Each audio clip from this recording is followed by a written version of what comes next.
सबसे पहले नागौर आने पर क्या प्रतिक्रिया रहेगी दोनों को लेकर, प्रदेश उपाध्यक्ष और टिकट को लेकर? देखिए, माहौल तो आप देख ही रहे हैं, लोगों में काफी जोश है। मुझे लगता है कि ये जो जिम्मेदारी है बहुत अहम जिम्मेदारी है। टिकट से ज्यादा बड़ी बात, टिकट तो देखिए सब लोग अंदेशा लगा रहे थे कि शायद पार्टी में लिया है तो कहीं ना कहीं से चुनाव तो लड़वाएंगे वाली बात थी, शुरू से ऐसा आकलन था। लेकिन उपाध्यक्ष की जो जिम्मेदारी दी है वो बीजेपी में कोई संगठन के अंदर कोई बड़ा पद आदमी को नया आए और उसके बाद में मिल जाए, ऐसा होता नहीं। मैं बहुत बहुत आभार व्यक्त करना चाहूंगी हमारे जो शीर्ष नेतृत्व है, चाहे वो स्टेट का हो चाहे सेंटर का हो, उन्होंने जो जिम्मेदारी दी है उसको बहुत अच्छे से निभाने का प्रयास करेंगे हम। मैडम, विधानसभा चुनाव के दौरान तो छोटे मोटे गैप रहे थे या कोई परिस्थितियां रही होगी, तो ऐसा लोकसभा में नहीं हो, इसके लिए क्या रहेगी स्थिति? देखिए, समीकरण बहुत चेंज हो जाते हैं। विधानसभा के अंदर अलग लोकल मैटर होता है, जो बहुत इश्यूज होते हैं जो वो मैटर करते हैं, लेकिन जो लोकसभा का चुनाव होता है बड़ा चुनाव होता है। और हम सभी जानते हैं कि आज जो देश के अंदर माहौल है, चाहे वो राम मंदिर हो चाहे 370 की धारा हटी उसका हो, और मोदी जी का जो ये एक बहुत ही डिसाइसिव नेतृत्व रहा है, वो देश के लिए काफी अच्छा रहा है। जिस तरीके की योजनाएं चल रही है वो अच्छी है, तो लोगों का एक जनमानस यही होता है कि हमेशा कि भाई सेंटर में तो मोदी जी की सरकार सबसे अच्छी है।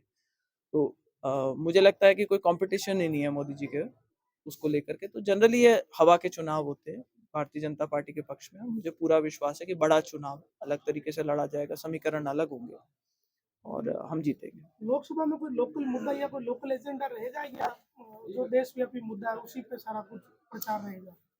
देखिए, अपने क्षेत्र के लिए तो हर आदमी कोशिश करता है कि कुछ ना कुछ करे। जब पहले भी प्रतिनिधित्व करा था तो हमने जो सबसे बड़ी समस्या थी पानी की थी, तो नहर लाने का प्रयास किया था।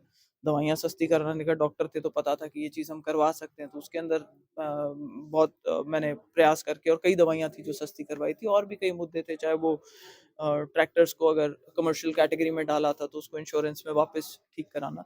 तो जब आप एक सही जगह पर बैठे हुए होते हो, पार्लियामेंट में बैठते हो, तो ऐसी कई चीजें कर सकते हो जिससे बहुत सारे लोगों का फायदा हो सकता है। तो एक जागरूक प्रतिनिधि अगर आपका कहीं पहुंचता है पार्लियामेंट में, तो वो अच्छे मुद्दे कई उठा सकता है, और अपने क्षेत्र के लिए तो सभी अच्छा प्रयास करते हैं।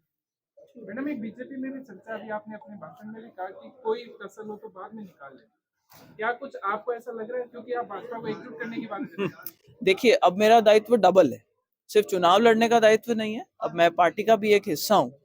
तो मुझे ये चीज हमेशा ध्यान में रखनी पड़ेगी कि जो लोग पहले चुनाव लड़ना चाहते थे उनके मन में एक उदासी होती है कि भाई हमने बहुत काम किया और अब कोई नया कैंडिडेट आ गया, हम साथ जुड़े नहीं जुड़े। तो ये मेरी तरफ से उनको एक खुला न्योता है कि आप आए, जुड़े, आपको प्राथमिकता दी जाएगी। आपके कभी कोई काम होंगे तो भारतीय जनता पार्टी में हर जो कार्यकर्ता है या नेता है जिस भी लेवल पर है, उसकी बात को प्राथमिकता देकर के पार्टी को मजबूत करेंगे। चाहे मैं सांसद बनूं तब भी मेरी प्राथमिकता ये रहेगी कि इन लोगों को आगे रख के चला जाए, इनकी अनदेखी ना हो। हर एक आदमी को यही समस्या होती है कि अगर कोई किसी पद पे आ जाता है तो उसके बाद में वो अपने जो खिलाफ के में या जो सपोजिटली जो उनके खिलाफत करी है उन लोगों की किसी ना किसी तरीके से उनसे स्कोर सेटल करने में लग जाते हैं। तो ये मेरी तरफ से उनको रालोपा और कांग्रेस के गठबंधन की बात हो रही है, चर्चा हो रही है, क्या कहेंगे हनुमान बेनीवाल अगर मैदान में रहेंगे आपके सामने?